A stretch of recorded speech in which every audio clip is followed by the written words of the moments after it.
John. We got a telegram from some lady friend of yours, a Bonnie something or other. Something you ain't telling me? Bonnie McFarland. She's a friend. Mm. Saved my life when I went after Bill and nearly got myself killed again. Oh, and now you two's in the habit of sending each other letters. How very nice. It weren't nothing like that. What's it say? I don't know. I can't... Well, you know I can't read. Give it here. You read that thing out loud? I ain't hiding nothing. Dear Mr. Marston, stop. Need corn sacks. Stop. Emergency. Stop. Weevils and moths ate entire county supply. Stop. Can you help? Not exactly the most romantic request now, is it? I guess not. And she saved your life, you say? Yes, ma'am. Well, then you're gonna have to help her and her family out. We've got a plentiful supply of corn sacks over near the silo. About the one thing Uncle didn't manage to have stolen while we was gone. Okay. Hurry back, John. And John, what's she like? You know. A little bit like you, I guess. She's a woman in a man's world.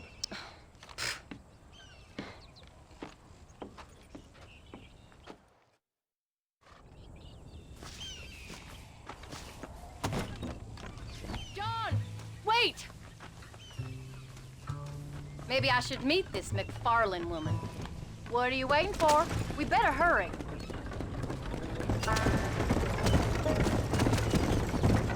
I don't think I can let you go off again without me. Fair enough. I'm glad of the company. You only had to ask. Ask? I was waiting for you to ask me. I thought you'd want to keep an eye on the boy. Oh, while you were off cavorting with cowgirls in the next county? I don't think so, John Marston. You only just got home. That Jack has seen enough of me for a lifetime. So, did she marry this Bonnie McFarland? No. What does she look like? I don't know. Pretty normal, I suppose. Normal? What? Normal like me? No. Normal as in 2 eyes, mouth, nose, that kind of normal. Besides, ain't no woman fine as you. A little flattery. Now we're finally getting somewhere. If you find yourself in a hole, the first thing to do is stop digging. Another pearl of wisdom from John Marston. I sure do miss those. I never took you for the jealous type, Abigail. I ain't jealous so much as curious. You heard what she wrote. It's just some corn. She saved my life, and she was decent enough to me, so I owe her this much at least. How did she save your life anyway? She found me half dead on the side of the road and took me to the doctor. Most folks would have left me there. Half dead from what? Bill didn't take so kindly to me visiting unannounced. Bill never did like surprises. How was he? Same as he was when we left. Angry and dumb, taking his revenge out on the world. People down there was really scared of him. Of Bill? You gotta be kidding me. He was only frightening if he was afraid of dumb fools. Bill weren't so bad, but Dutch went crazy. Bill took it hard.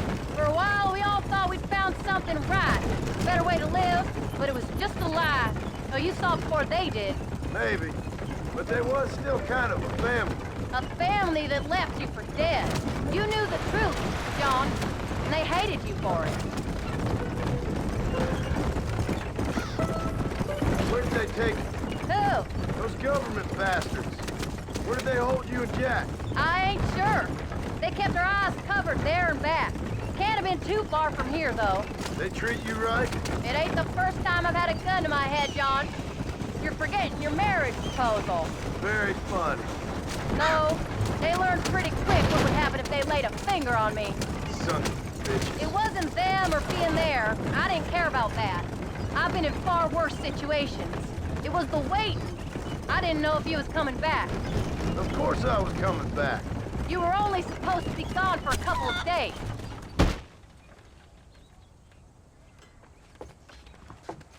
You came. Thank you so much. We lost the entire harvest. Miss McFarland, I'd like you to meet my wife, Abigail. Oh, ain't you quite the gentleman all of a sudden? It's a pleasure to meet you, Mrs. Marston. Likewise. Thank you for saving my husband's life and for teaching the miserable goat some manners, among other things. I didn't teach him anything. I know better than to try to change a man.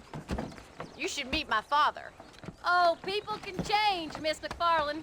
John and I have to believe that more than anybody. This is a decent first harvest for you, John. You should be proud. That's good land you got there. How are you feeling, Mrs. Marston? From what your husband told me, it must have been awful for you. I've been through worse, and I knew he'd be back before too long. He can't cook a meal to save his life. Abigail, in my darkest hours, when I was most homesick, just the thought of one of your rat meat stews kept me pushing forward. Well, about as amusing as a weeping saddle sore, ain't he, Mr. Farland? If you're gonna start yammering about women's work, John, I'd say you might be in the wrong company. I'd say so, too. I never felt so outnumbered.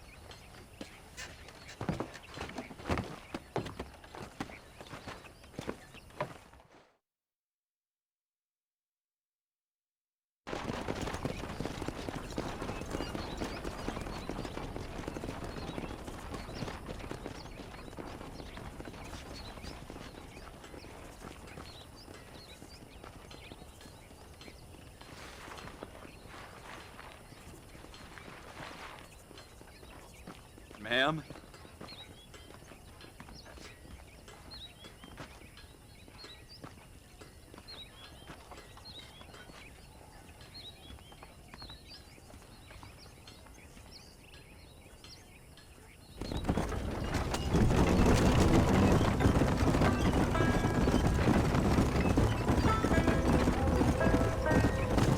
So that was the famous Bonnie.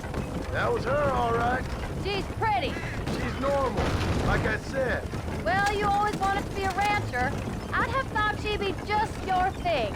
The perfect rancher's wife, if I ever saw one. I already got a rancher's wife. I'm only teasing. I like her, and I'm glad she saved your life. Most of the time, anyways. The McFarlands are good people. She did blush redder than a shepherd's sunset when she saw you, though. I have that effect on women. You clearly had one too many blows to the head. You ain't wrong about that, Mrs. Marston. Come on! That's quite a ranch they got there. That'll be us someday. As soon as we get back on our feet. I don't know, John. How many times can we start again?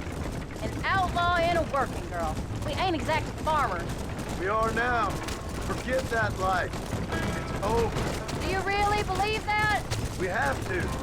It's the only way we'll ever have a future. The life we led, that doesn't go away. It's never over.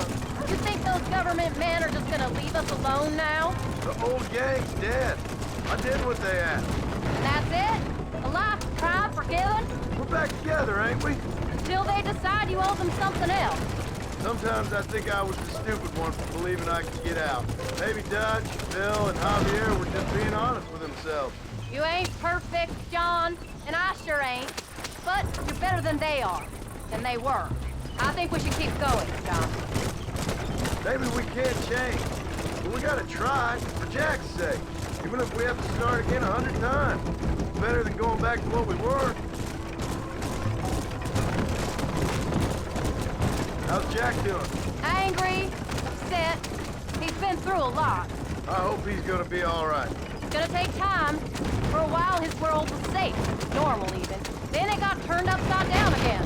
He ain't saying much about it. I've tried to talk to him, but how do you explain any of this? What do you say when he asks about Uncle Bill and Uncle Dutch? They were family when he was a little boy. He hides away in those books of his. Wouldn't you? It ain't like the real world's done him many favors. He's just been kidnapped. He grew up with the gang. That's no life for a boy. We did our best to protect him. Come on, John. He saw things no boy should see. Well, now we got a chance to make it right.